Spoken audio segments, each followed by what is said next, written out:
Iran versus Israel வார்ல India எந்த முடிவு எடுக்கணும், இந்தியா எந்த நாட்டு பக்கம் நிக்கணும்னு சொல்லிட்டு இங்க இருக்கக்கூடிய திராவிட ஊடகங்கள் சொல்லிட்டு இருக்கு. யூடியூப்ல இருக்கக்கூடிய 1-2 திராவிட ஊடகங்கள் சொல்லிட்டு இருக்கு, நீங்க இஸ்லாமிய நாடான ஈரானின் பக்கம் நிக்கணும், யூதர்களின் நாடான இஸ்ரேலின் பக்கம் நிக்க கூடாது அப்படின்னு சொல்லிட்டு இருக்கு.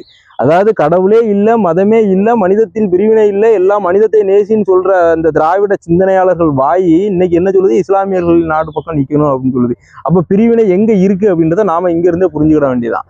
இவங்க இஸ்லாமியர்களின் பக்கம் நிக்கணும்னு சொல்லிட்டு இங்க கதறுவதற்கான காரணம் என்ன அப்படின்னு பாத்தீங்கன்னா, இன்னொரு 1 மாச காலங்கள்ல இன்னொரு 1 வருஷ காலத்துக்குள்ள இந்த 2026 தேர்தலுக்கு இஸ்லாமியருடைய வாக்கு வங்கி இவர்களுக்கு தேவை. இங்க இருக்கக்கூடிய இஸ்லாமியர்களுடைய வாக்கு வங்கி தேவை.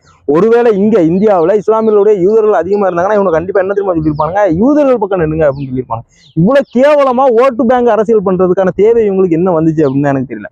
ஒன்றும் இல்லை, ஆப்ரேஷன் சிந்தூர், இந்தியாவுக்கும் பாகிஸ்தானுக்குமான நடந்த யுத்தத்தில் ஆப்ரேஷன் சிந்தூர்ல இந்தியா பெகல்காம் தாக்குதலில் இந்தியாவினுடைய பொதுமக்கள் 26 பேர் கொலை செய்யப்பட்டப்போ நம்மளுக்கு நேரடியாக ஆதரவு கொடுத்த நாடு எதுன்னு பார்த்தீங்கன்னா இஸ்ரேல் தான்.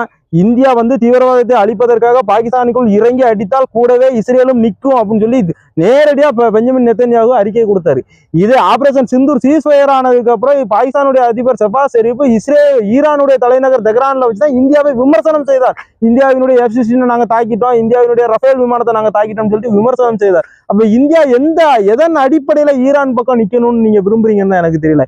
இவ்வளவு கேவலமா ஓட்டுக்காக இவ்வளவு சீப்பா ஏன் அரசியல் பண்ணீங்க, இவ்வளவு சீப்பா ஏன் ஊடகத்தின் மூலமாக அடுத்த தலைமுறையினர்கிட்ட இந்தியாவை வில்லனா காட்டுறீங்கன்னு தான் எனக்கு புரியல. இந்தியா இஸ்ரேல் பக்கம் நிக்கணுமா ஈரான் பக்கம் நிக்கணுமான்றதை இந்தியாவினுடைய தலைமை முடிவு பண்ணும்.